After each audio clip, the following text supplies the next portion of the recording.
Offrir un bon cadre aux différentes parties prenantes du secteur minier artisanal au Sud Kivu et échanger autour de défis spécifiques au lien avec le financement de leurs activités et les alternatives et des solutions y relatives. Tels sont les objectifs d'un café minier sur le Doing Business dans le secteur minier artisanal au Sud Kivu qui s'est ouvert le vendredi 3 septembre à l'hôtel Lila Mumba. Ces assises organisées par le général des coopératives minières du Sud Kivu en sigle GECOMESKI en collaboration avec Congo Mining. Lors de l'exposé sur l'historique, la philosophie de travail et la vision de GECOMESKI, M. Josué Mukulumania, président de cette coopérative, a fait savoir que le problème des coopératives minières se pose au niveau de l'autonomie et de la viabilité financière de cette problématique donne lieu à plusieurs conséquences comme le faible revenu des exploitants artisanaux liés au faible niveau de production. La grande partie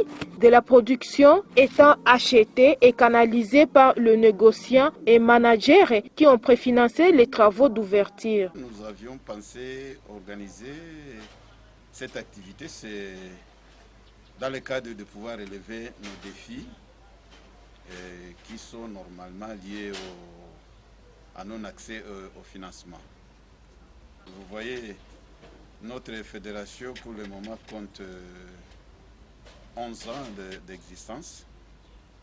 Si vous essayez de parcourir notre statut ainsi que le règlement d'ordre intérieur, nous avons des objectifs, nous avons des missions et des visions bien définies.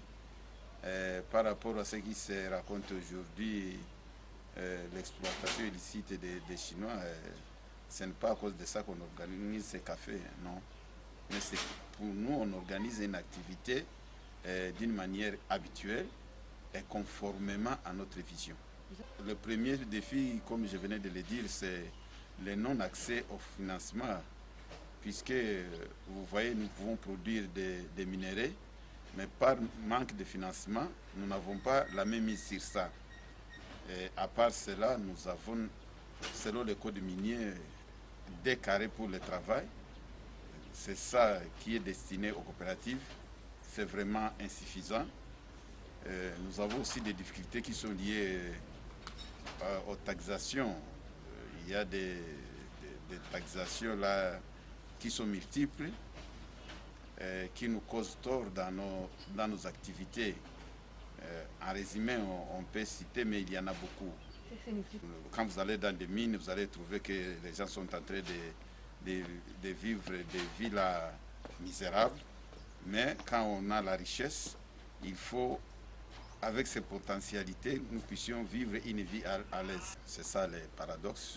Le fait que nous avons un pays potentiellement riche en substances minérales, mais nous sommes des misérables. Alors pour ce faire, nous sommes en train de profiler des stratégies en fait que nous-mêmes, vous aviez suivi l'intervention de notre partenaire qui est Congo Mining, ainsi que la vision de notre fédération, c'est de pouvoir chercher notre indépendance économique, travailler nous-mêmes, pour nous-mêmes et pour notre compte.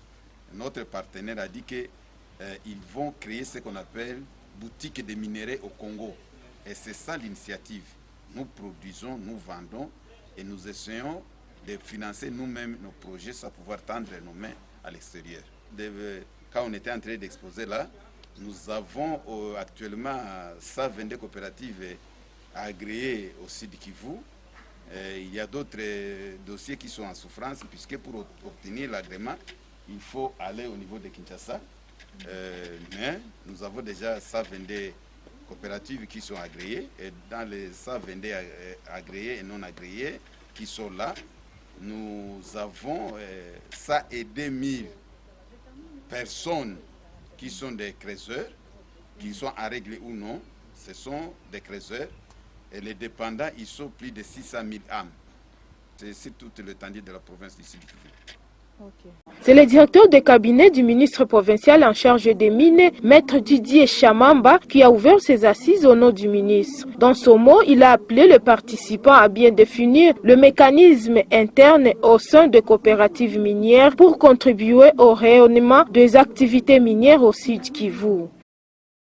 Distingués invités, mesdames et messieurs, en vos titres et qualités respectifs, je suis le directeur de cabinet du ministre provincial en charge des mines et je représente dans ces assises afin de procéder à l'ouverture de cet atelier. Comme nous venons de le suivre, ces assises qui regroupent les différentes coopératives minières qui œuvrent en province du Sud Kivu se sont décidées de se mettre ensemble pour essayer de réfléchir sur les défis dans la vie de la communauté, mais aussi pour ce qui concerne aussi la vie de l'État parce qu'il participe au développement à travers les taxes, à travers les impôts et d'autres dépenses qu'il doit payer chaque coopérative.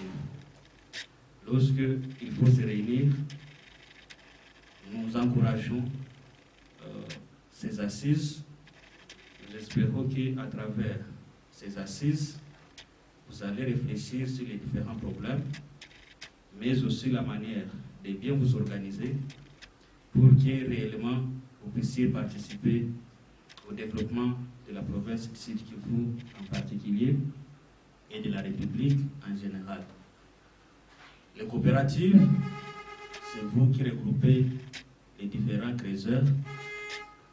Nous allons vous inviter à sensibiliser vos membres au respect des textes légaux et réglementaires dans le secteur minier, au paiement des cartes de créateurs, parce que nous sommes en train de constater que la plupart de vos membres, jusqu'à maintenant, certains d'entre eux, était présent à ces assises le directeur général de Congo Mining, M.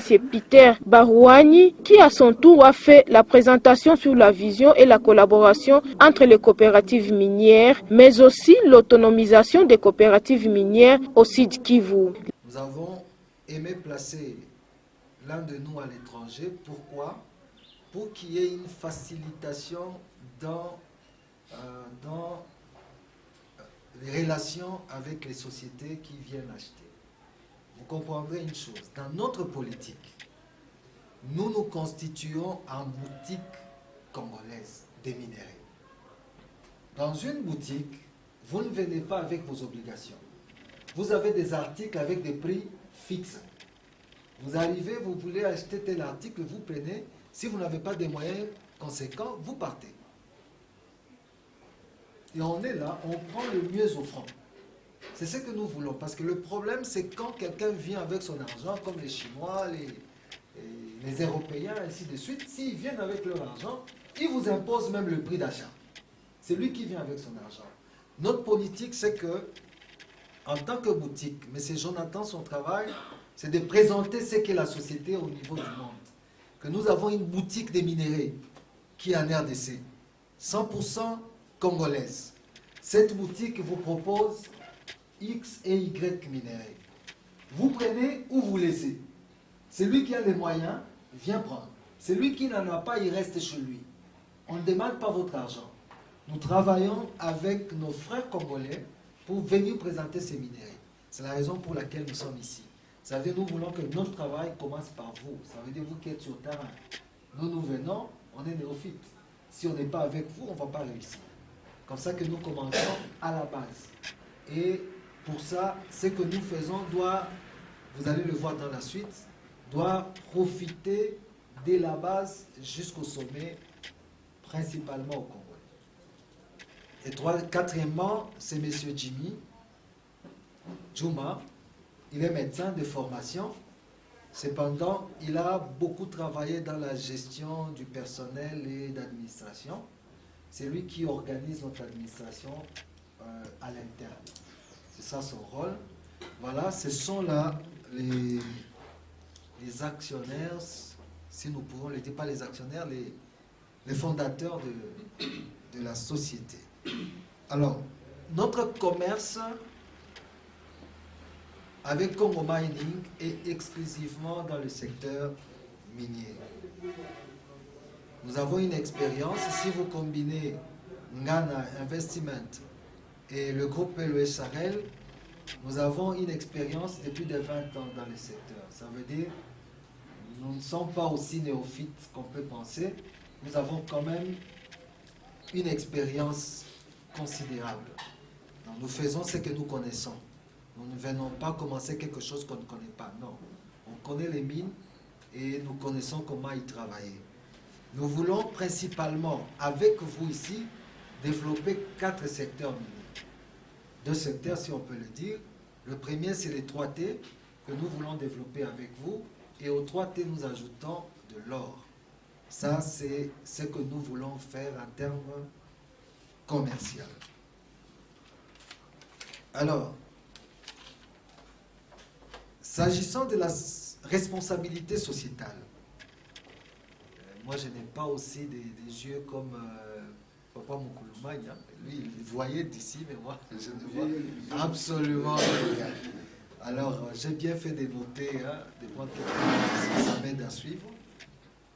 Alors, s'agissant de la responsabilité sociétale, nous voulons que notre première responsabilité soit dans le cadre social. Ça veut dire de là où viennent les minerais. Nous avons une responsabilité. Comme a dit le président ici, ce n'est pas aller construire des dispensaires, donner quelques lits aux dispensaires, et c'est ça qui constitue le développement du coin. L'atelier a connu la participation de quelques autorités de la province du Sud-Kivu, les membres des coopératives minières de tout le territoire de la province du Sud-Kivu.